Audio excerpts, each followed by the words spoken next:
Hay personas que juran que no decidieron enamorarse, que un día estaban viviendo su vida normal, con trabajo, con familia, con una pareja estable, y que de pronto todo empezó a girar alrededor de alguien que ni siquiera estaba en sus planes. No lo cuentan como un crush, tampoco lo cuentan como una experiencia bonita, lo cuentan como si alguien hubiera metido la mano en su voluntad. Hoy te voy a contar relatos de personas que dicen que alguien les hizo un amarre. Esto es Señal Negra. El primer relato llega de una mujer que, cuando empezó todo, tenía lo que mucha gente llama una vida ordenada. Trabajo de lunes a viernes, una pareja de años, fines de semana en familia. El hombre del que habla en su historia no era su ex, no era alguien con quien hubiera tenido algo. Era un compañero más de oficina, uno de esos hombres que si no pasa nada en especial se quedan en el fondo y se olvidan con el tiempo. La escena de origen es casi insignificante. Están en una reunión de trabajo, él hace un comentario cualquiera, ella lo registra pero no le da mucha importancia.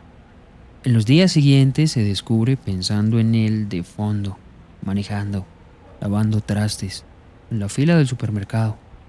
Al principio se dice a sí misma que es normal. A veces uno se queda con una conversación dando vueltas. Lo raro empieza cuando se da cuenta de que ya no es de fondo. Un día llega tarde a casa porque se quedó platicando con él sin un motivo claro. No hubo problema que resolver y tampoco una entrega urgente. Otro día revisa su teléfono para ver si él le escribió, aunque nunca antes había estado esperando mensajes de nadie más. Las noches empiezan a venir con sueños repetidos. Ella y él en lugares que no existen, con frases que nunca se han dicho en realidad. En esos sueños la vida que tenía antes casi no aparece. Su pareja estable no tiene rostro, la casa se ve distinta, el camino al trabajo lleva a otra parte. El cambio en la relación se nota, discuten por cosas pequeñas. Ella se distrae en la mesa, contesta con la mente en otro lado. Una compañera de trabajo, medio en broma, medio en serio, le suelta la palabra que va a cambiar la forma en que entiende lo que está viviendo. A ti te trabajaron. A partir de ahí, cada cosa que le pasa la lee como una consecuencia. Si se pelea con su pareja, lo atribuye al amarre. Si no puede concentrarse, lo atribuye al amarre. Si sueña otra vez con él, ve en eso una señal de que alguien está moviendo algo que ella no controla. Una noche se despierta a las 3:17 de la mañana por tercera vez en la misma semana. Tiene un impulso, tomar el teléfono y ver si está en línea. No lo piensa como una decisión, lo siente como una orden silenciosa. En ese momento se convence de que alguien en algún lugar hizo algo para que su vida girara hacia él y para que su voluntad se doblara. Ese es el momento en que deja de hablar de enamoramiento y empieza a hablar de amarre.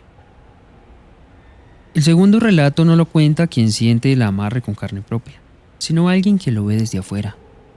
Un hermano que jura que su hermana cambió a partir de una pelea fuerte en la familia. Era una casa donde las tensiones viejas estaban siempre a punto de salirse de control. Envidias, reclamos de dinero, comentarios sobre herencias. En una comida, una pariente la acusa de algo y le suelta una frase que se queda flotando sobre la mesa. Vas a terminar cerca de mí aunque no quieras. Nadie le da mucha importancia en ese momento, pero el hermano se acuerda de cada palabra cuando cuenta lo que vino después. Días más tarde, la hermana empieza a aparecer con un hombre del que nadie sabe demasiado. Se sienta en la mesa familiar, pero parece estar en otra cosa. Contesta distinto. Se ríe en momentos donde antes se quedaba callada. Defiende a alguien que hasta hace poco ni siquiera estaba en la conversación. La primera vez que la familia siente que no está siendo ella no es por un gran escándalo, sino por una suma de detalles. Mirada perdida, respuestas cortantes o cambios de humor sin aviso. La casa también parece cambiar. Hay rachas raras, insectos que aparecen en un solo cuarto y desaparecen sin explicación. Olores difíciles de ubicar, cosas que se caen solas en la madrugada. En la familia se empieza a armar una explicación. Unos dicen que es estrés, otros dicen que es una relación tóxica y hay quien se anima a decir en voz baja que alguien la trabajó, que le hicieron un amarre para que se quedara ahí aunque no quisiera. El hermano intenta hablar con ella, le propone ir a terapia, le sugiere tomarse un tiempo, le dice que lo que está viviendo no se ve bien desde afuera. Cada intento termina en discusión. Ella le responde que no entiende qué es lo que tiene que hacer, que así están las cosas y punto. En una de las últimas comidas en las que se ven, la hermana llega diferente. Mira a la pariente con la que tuvo aquella discusión y le dice: al final sí me quedé cerca, ¿no? Lo dice con una sonrisa rara, como si estuviera repitiendo algo que alguien más escribió. El hermano, cuando recuerda ese momento, cuenta que desde ese día, cuando piensa en amarres, no piensa en velas ni en rituales. Piensa en esa frase cumpliéndose. El tercer relato no es uno solo, sino varios correos que llegan a programas de terror, a mediums, a canales que se dedican a escuchar historias de brujería. Si los juntas, forman una sola escena repetida con distintos nombres. Hay personas que describen casas que se desajustan después de una ruptura o una pelea fuerte. Focos que empiezan a parpadear siempre en el mismo cuarto. Electrodomésticos que fallan justo cuando esa persona está sola. Plagas que aparecen un tiempo y luego desaparecen, como si solo hubieran venido a marcar algo. Los cuerpos también cambian. Hablan de insomnio, de nervios constantes, de ganas de llorar sin motivo, de fijación en una sola persona incluso cuando esa relación ya terminó.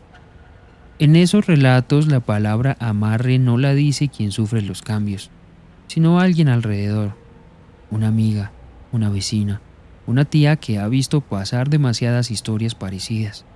Lo cuenta como quien señala una marca en la pared. Eso que estás viviendo se parece a un amarre. Imagina un departamento en silencio.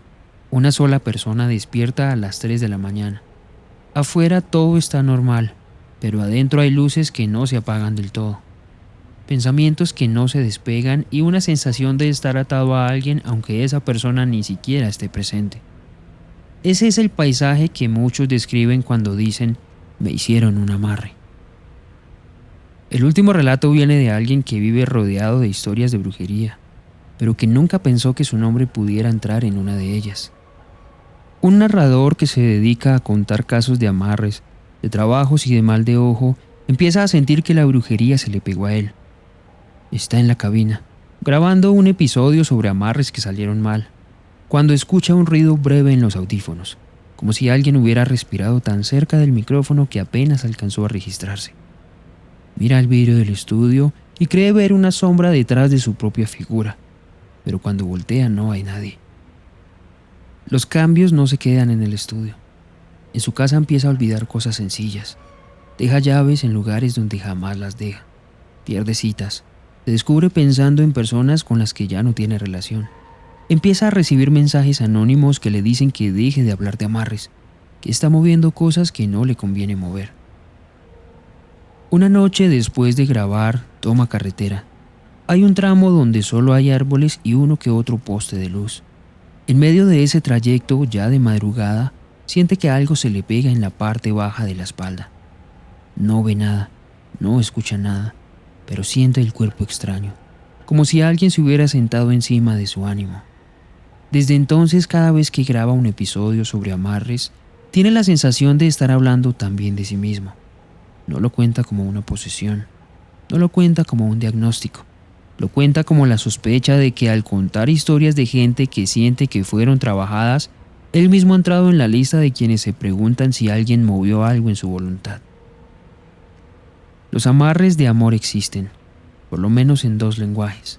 En el de la brujería, se describen como rituales que doblan la voluntad de alguien para que se quede, para que regrese, para que no pueda irse.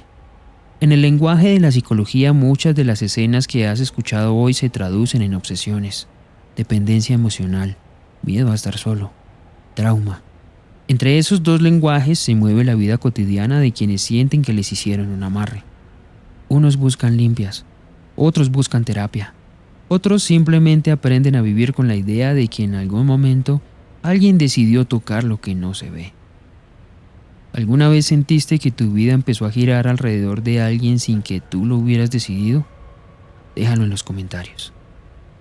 Si te gusta escuchar estas historias mientras manejas, cocinas o haces alguna otra actividad, Búscanos como Señal Negra en Spotify, Apple Podcast y Amazon Music. Ahí estamos, para que nos lleves a donde sea que vayas. Esto fue Señal Negra. Suscríbete y activa la campana. La próxima señal ya está grabándose.